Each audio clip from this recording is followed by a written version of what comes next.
And the good thing is that we're not solving crimes. Much happier business of detective work.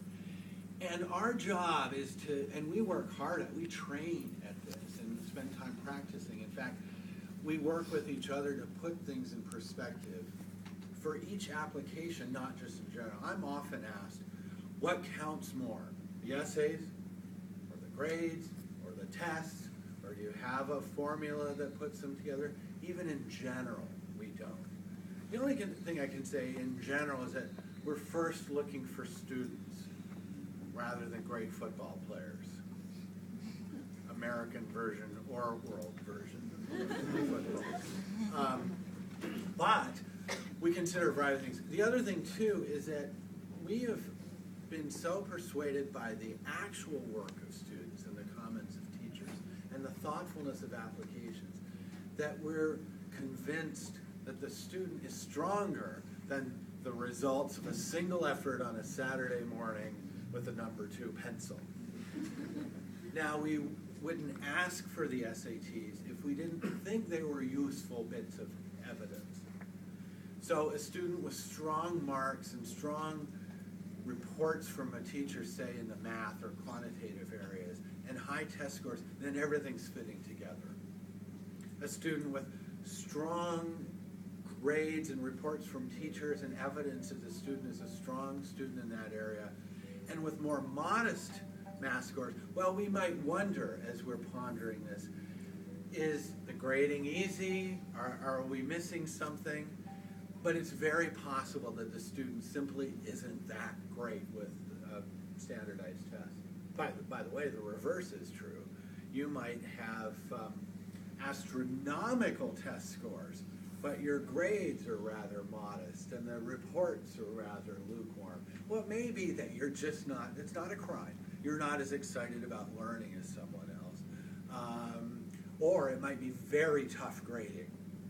So one thing you should know is high tests by themselves, including high exam results, A-levels and such, and IB results, and whatever the system you're using. The SATs are more a snapshot of your capabilities, not the culmination of studies toward an A-level result or an IB result and so on. So what I'm getting at is the SATs are useful to us, and everything else being equal, higher scores are useful. And at Yale, to give you some more context, probably a good half of the admitted students tend to have segment scores in the 700s and higher. And we look at segments rather than totals because we're trying to not be precise about it, but get a view of, and 700s has been a good one. But I worked at another accredited university not too long ago, and a student had the last Rhodes Scholar from this institution in New Jersey had much more modest test scores. But we were able to discover by reading the application that this student had remarkable promise. So strong test results are useful. They don't win the day or lose the day typically. Okay. So writing an essay.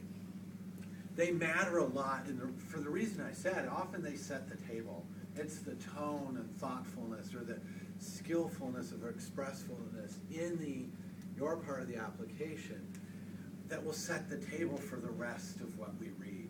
If you sound smart and creative or funny or deep or all those things put together, it will give us a sense of what to expect in the rest of the application.